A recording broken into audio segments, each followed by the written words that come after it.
Consider where you've been having your headache currently. Trace it out with your hand. See if any of the patterns we're going to draw are similar to what you're feeling. Starting with the face, we have the zygomaticus muscle. It's the biliatal sneering muscle. This is the pain pattern often seen when this muscle is irritated, right up along here. There's another tiny muscle that helps with facial expression named the levator labii superioris. Here is its pain referral area.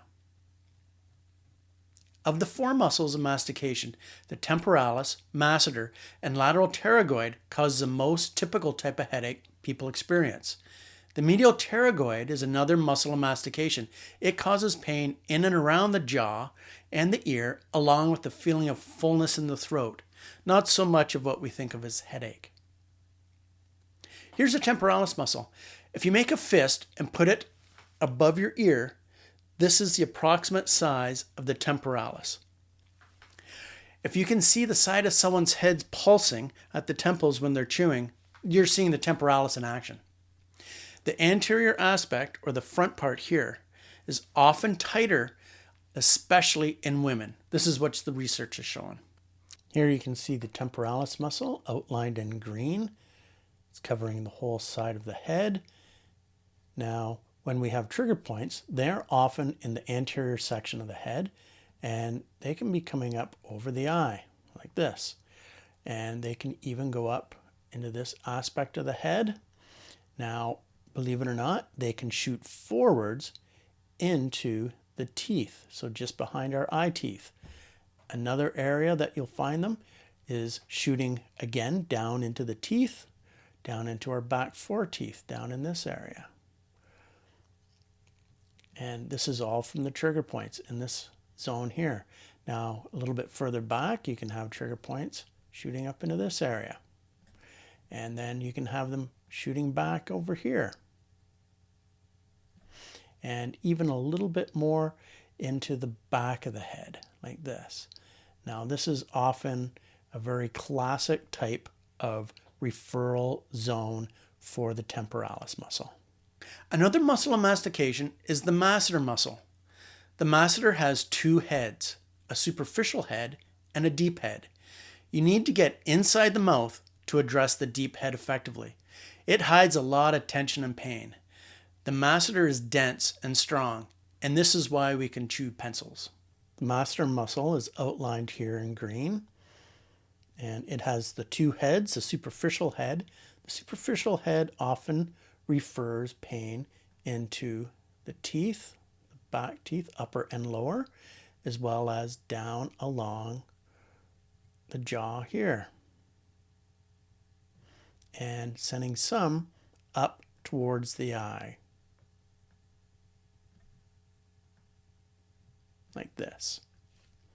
The deep head will cause pain to be sent up into this area and shoot up over top of the eye and the eyebrow, into the ear area, into here, as well as coming down the long part of the mandible, down to the corner, and out underneath where you will feel the bottom teeth. The third muscle of mastication we're going to talk about is a small important muscle that is responsible for initiating the opening of the jaw, called the lateral pterygoid muscle. Other crucial functions of this muscle we'll cover in a different video. It sends pain into and around the joint and ear, but also towards the cheek and under the eye. When this muscle is not functioning in harmony with its counterparts, these other muscles of mastication get irritable. If these pain patterns look familiar, what can you do about it right now? We can schedule an appointment to see a massage therapist or a manual therapist to treat them, but let's do something immediately to help. First, heat is your friend. My preferred heating method is a hot water bottle.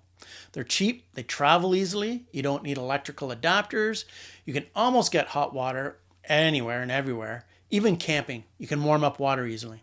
It doesn't have to be boiling water though, okay? If you use an electrical heating pad, It must have a timer or a dead man switch that turns off when you fall asleep. You want to avoid cooking yourself. I've seen people burn themselves. Believe me, you do not want to deal with this on top of everything else that you're feeling right now. The beanbag things you put in the microwave, they heat up. They're pretty good, but they only stay hot about 5 or 6 minutes, and that just isn't long enough. You need a couple of them and just rotate them in and out. It's kind of a nuisance. That's why I like the hot water bottle. Put the heat on the side of your head and face, up high enough to cover the temporalis muscle, up above the ear, and then down along the jaw. Leave the heat on for 20 minutes aside. You can do it anytime you like throughout the day. Have a little bit of a break in between though, okay? I always recommend doing it at night. Lay on top of the hot water bottle for 20 minutes, then roll onto your other side for 20 minutes. If you fall asleep, that's okay, because it's going to cool down. You don't have to worry about getting burned. Then just throw it out onto the floor. Deal with it in the morning. Do this every night, even if you're feeling good. Keep doing this until you don't have any pain during the day for at least a month. Do it each and every day. Do you want to do even more for yourself? You can do self-massage to these muscles. The zygomaticus, the levator labii superioris, the temporalis, the masseter, and the lateral pterygoid muscle. Let's go over those now. Let's start with the facial expression muscles. We're going to work with the zygomaticus and the levator labii superioris. So we're going to use our index finger. We're going to press very lightly, and we're going to press just beside the nose and press and see if that's tender. And we're not pressing very hard, okay? If it's painful, we hold it 10 to 12 seconds and wait for it to subside. If it refers into that pain pattern, we hold it until it starts to diminish. If it doesn't diminish, you may be going too hard. After we do this one, we're going to do zygomaticus. That's the one that lifts this up like this. So it's going to be over in this area. So we're going to get on what we think of as the beginning of the cheekbone. So we press into this bone here. We hold, and then we move along. So we lift our finger. We don't glide or slide and drag the tissue. If it's not tender, do we need to do it anymore? No, we don't. Please do this lightly and gently. Don't press too hard or for too long, because you can really upset things and cause pain. Your goal is to help now and long term. Doing too much can make it hurt for days afterwards, so be careful. For the temporalis muscle, start just in front of the temples, just behind the eye. Start doing some gentle circles like this. I'm not pressing too hard. You can see I'm not sliding on the skin either. Make some circles. If you find a tender spot, just hold it. Steady pressure. 1, 2, 3, 4, 5, 6, 7, 8, 9, 10. And then move on to the next spot. If you find another spot, you can just hold it there. Same thing, 10 to 12 seconds, okay? Now you may find that when you press on one of these spots, you might find that it sends pain down into some of this other referral area. You might even feel it in a tooth. So if you do, just hold it. Don't press harder. Just hold it at that steady pressure. And when you feel that spot, just keep holding. And in 10 to 12 seconds, it should start to diminish just a little bit. It doesn't have to go away completely. It just has to start to make a change, okay? Then let your pressure off, move on to the next spot. And again, if it finds another spot that travels, hold it, wait 10 to 12 seconds on it. If it doesn't start to diminish in 10 to 12 seconds, you're probably pressing too hard. That's by far the most common reason, okay? And just keep working your way all around. And remember, temporalis muscle comes all the way back here behind the ear, not just in front of the ear. So behind the ear. However, the majority of it that's going to be tender and sore, particularly on women, are going to be in the anterior part of it here. Okay? And after you've come around full circle, you can do another complete revolution and check out all of those tender areas, and you can do it a third time if you're so inclined. The masseter muscle travels from the zygomatic arch here, this horizontal hard bone, down to the bottom of the mandible. Feel the corner back angle of the mandible, lay 3 fingers on it, and you will have a good idea where you're going to want to work. Clench your jaw just a little bit, and you can feel that muscle bulge out into your hand. To make this as easy as possible for your fingers, use your knuckles. So bend your fingers like this, and use this part of your hand. Press in and up under the horizontal bone of that zygomatic arch here, and glide down to the bottom of your jaw.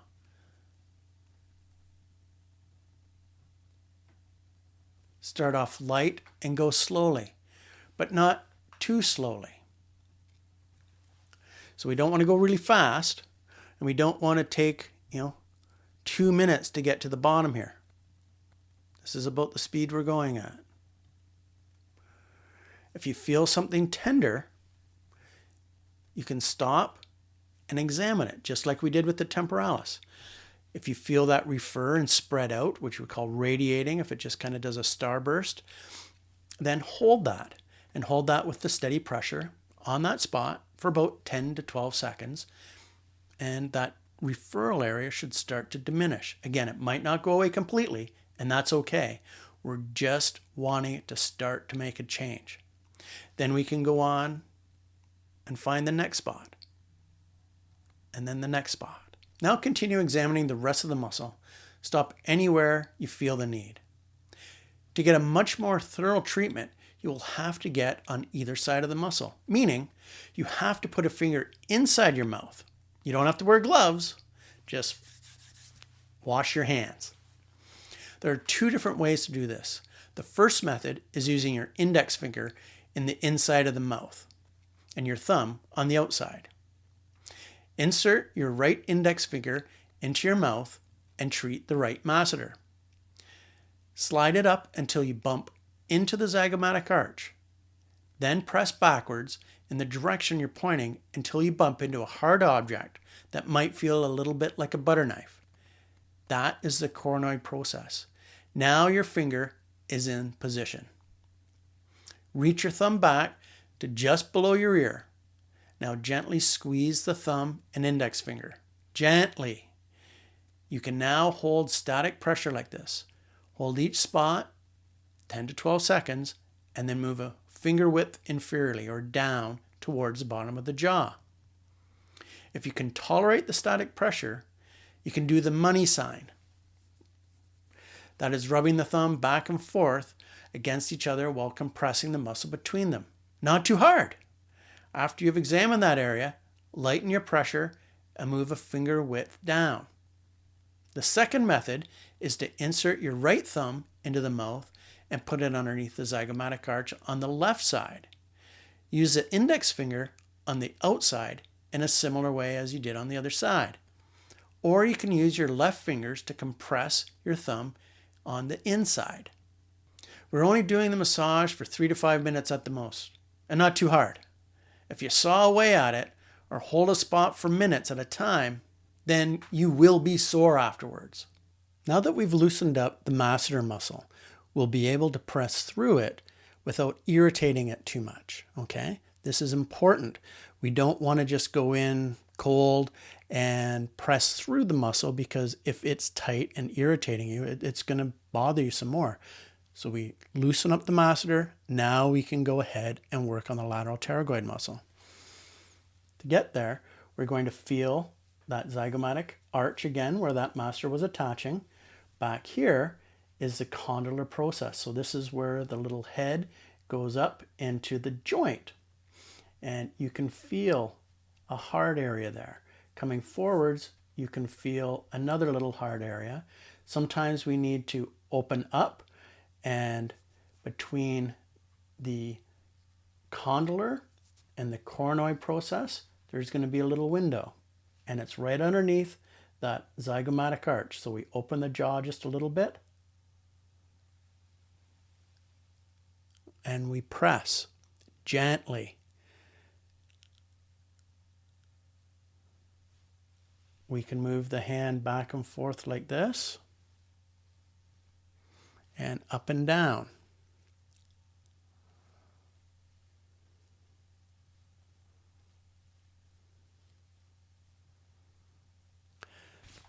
If it's very tender on pressure, we just hold it that 10 to 12 seconds. Again, if it radiates out, we hold it still. And if it's not diminishing, you're probably pressing too hard. If it's okay at that, we can do that motion up and down and side to side. A bonus thing you can do is a gentle stretch that is easy and can help if you've been clenching your jaw lately. Place your fingertips on the point of your chin. Open your mouth as far as you can go. Relax your jaw and press with your fingertips down to open your jaw a little further. It is your fingers that are opening the jaw further. Hold it for 10 seconds. You can repeat this 3 times if you want. As you're doing the stretching, you can often feel tension in the sides of the head just in front of the ear. This is the muscle stretching. I've heard it said it helps with the gag reflex. You can try this when you go to the dentist and give some feedback in the comments if it helps you. If you have pain with this stretching, then stop. Do not continue with this stretching like this. We will need to do a little more assessment and see what's happening for you. The likelihood of helping your jaw soreness and headaches using heat and massage with stretching is very high. You can make change right away, but it can take weeks or even months to do it all on your own. But you can get there. Muscular incoordination and tension in the muscles of mastication cause the majority of irritation for individuals suffering from headache and jaw pain. Use these techniques to help yourself or a loved one who's suffering. More interventions might be required, such as in my jaw clicking video. Have a look-see. Remember to subscribe. I'll see you next video.